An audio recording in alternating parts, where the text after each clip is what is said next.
भारत ने रखा एक ऐसे सेक्टर में कदम जो भारत पर करेगा ऐसी धन की वर्षा जिससे इकोनॉमी में आएगी ऐसी सुनामी जो जापान और चीन के इकोनॉमी को खुद में समेट लेगी।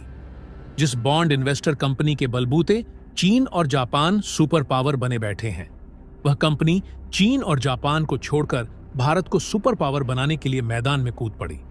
अब भारत की इकोनॉमी आसमान में जा पहुंचेगी। चीन, अमेरिका, जापान और रूस, जो खुद को दुनिया के सबसे मजबूत देश बनकर बैठे हैं, उनकी अकड़ भारत एक झटके में तोड़ देगा।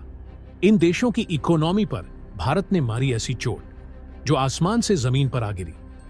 भारत के 2024 के बजट ने पूरी दुनिया को हिलाकर रख दिया। दोस्तों, इस समय जापान से लेकर चीन फाइनेंशियल क्राइसिस का सामना कर रहे हैं और उनकी इकोनॉमी दिन पर दिन नीचे गिरती ही जा रही है।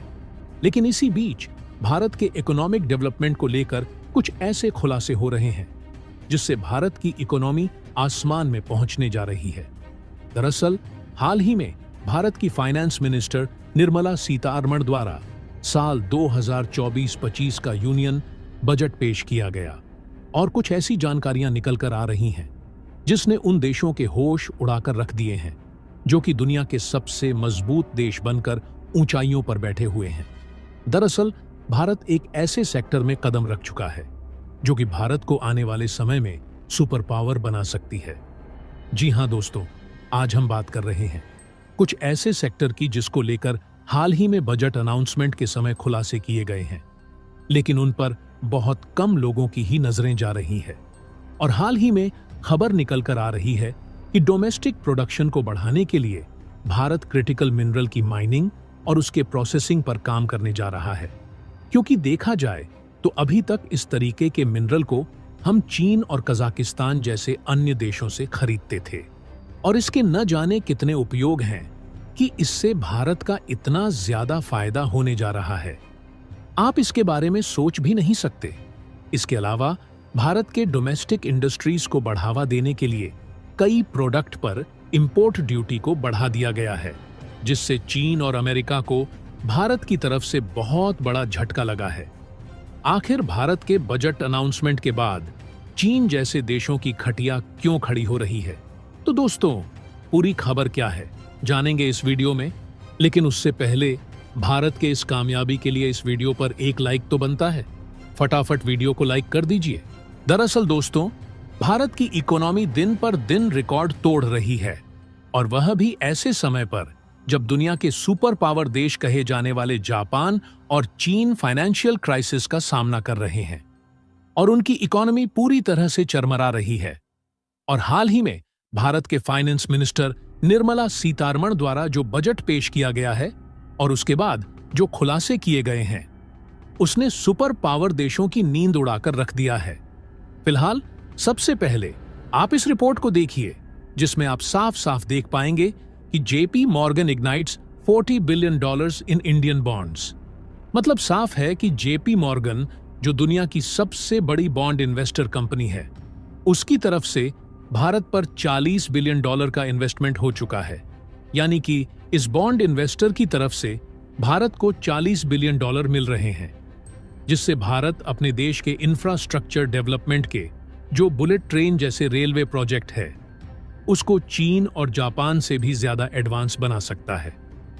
आपको बता दें कि $40 बिलियन कोई छोटा मोटा अमाउंट नहीं है, बल्कि दुनिया भर में लगभग 30 देश ऐसे हैं जिनकी इकोनॉमी इसके आसपास भी नहीं आती। यानी कि आप समझ सकते हैं कि भारत यदि इतने अमाउंट का किसी पार्टिकुलर सेक्टर में इन्वेस्ट कर दे तो उस सेक्टर में चीन, जापान और अमेरिका जैसे देश को पीछे हटने से कोई भी नहीं रोक सकता। और आपको जानकर हैरानी होगी कि जेपी मॉर्गन वही बॉन्ड इन्वेस्टर कंपनी है जिसके बलबूते आज के समय में चीन सुपर पावर बनकर बैठा है। लेकिन भारत के लिए यह अच्छी खबर है कि चीन की इकोनॉमिक मार्केट दिन पर दिन क्राइसिस की ओर जा रही है, जिसके कारण यह बॉन्ड इन्वेस्टर अपने हाथ को चीन से पीछे हटा चुकी है, जबकि अब यही बॉन्ड इन्वेस्टर भारत के ऊपर अपने हाथ को रख चुकी है और इनको भारत पर इतना ज्यादा ट्रस्ट हो चुका है कि भारत में इंफ्रास्ट्रक्चर डेवलपमेंट के लिए शुरुआत में ही कोई छोटा मोटा अमाउंट नहीं, बल्कि $40 बिलियन को इन्वेस्ट करने की तैयारी उनकी तरफ से की जा रही है। और आपको बता दें कि इस बार जो बजट पेश किया गया है उसके मुताबिक भारत में ज्यादातर इन्वेस्टमेंट इंफ्रास्ट्रक्चर डेवलपमेंट के लिए, रेलवे सेक्टर, रिन्यूएबल एनर्जी और डिजिटल कनेक्टिविटी के तहत गांव के कोने कोने तक 4G और 5G सर्विस को जल्द से जल्द प्रोवाइड कराया जाएगा। और खास बात यह है कि इसमें भारत की आत्मनिर्भरता को बढ़ावा दिए जाने के लिए अधिकतर प्रोजेक्ट के कॉन्ट्रैक्ट भारत की कंपनियों को ही मिलने जा रहे हैं। और इसी बीच कई इन्वेस्टर ऐसे हैं जो भारी भरकम मात्रा में प्रॉफिट जनरेट करेंगे। और दूसरी सबसे बड़ी बात यह है कि इंडेक्स इन्वेस्टर चीन की तिजोरी से पैसा निकालना शुरू कर चुकी है, क्योंकि जब चीन में क्राइसिस देखने को मिल रहा है तो इस इंडेक्स ने चीन के ऊपर से हाथ खींच लिया है और भारत की तिजोरी में पैसा डालना शुरू कर दिया है। वैसे तो यह खबर बजट अनाउंसमेंट के पहले निकल कर आई थी, लेकिन यह बजट के नजरिए से बेहद ही इंपॉर्टेंट है। इसके अलावा अगर आप इस रिपोर्ट को देखें तो इसका अनाउंसमेंट बजट के दौरान किया गया कि भारत की इकोनॉमी को नई रफ्तार देने के लिए इलेक्ट्रिसिटी और पावर जनरेशन पर काफी ज्यादा ध्यान दिया जाएगा, क्योंकि देखा जाए तो भारत धीरे धीरे या कहें कि मजबूती के साथ इलेक्ट्रिक कंपोनेंट एक्सपोर्ट के मामले में भी अपनी पहचान बना रहा है। यहां तक कि भारत के द्वारा कई देशों में इलेक्ट्रिक कंपोनेंट और इलेक्ट्रॉनिक डिवाइस का एक्सपोर्ट भी भारी भरकम मात्रा में किया जा रहा है। लेकिन लगभग सभी इलेक्ट्रॉनिक कंपोनेंट और डिवाइसेस को बनाने में सेमीकंडक्टर का उपयोग होता है, और यह सेमीकंडक्टर जिन क्रिटिकल मिनरल्स और रेयर अर्थ मेटल्स से बनाए जाते हैं उसकी माइनिंग भारत में बहुत ही कम मात्रा में हो पाती है, जिसके कारण हमें क्रिटिकल मिनरल्स को ज्यादातर चीन और कजाकिस्तान जैसे देशों से खरीदना पड़ता है, जिससे भारत के इलेक्ट्रॉनिक कंपोनेंट और इलेक्ट्रॉनिक डिवाइस चीन की अपेक्षा महंगी हो जाती है और ग्लोबल मार्केट में कॉम्पिटिटिव प्राइस के चलते ही भारत को पीछे हटना पड़ता है, जबकि चीन में खुद क्रिटिकल मिनरल पाए जाते हैं, जिससे वह लो कॉस्ट में इलेक्ट्रॉनिक डिवाइस प्रोड्यूस करता है और आज के समय में दुनिया का सबसे बड़ा इलेक्ट्रॉनिक एक्सपोर्ट करने वाला देश बन चुका है।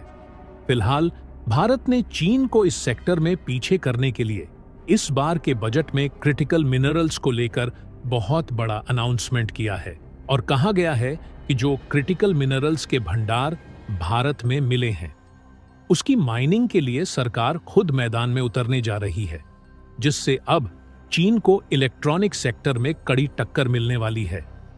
बाकी आप लोगों को क्या लगता है कि भारत ने इस बार जिस तरीके का बजट प्लान बनाया है इससे भारत ग्लोबल मार्केट में आगे बढ़ पाएगा या नहीं?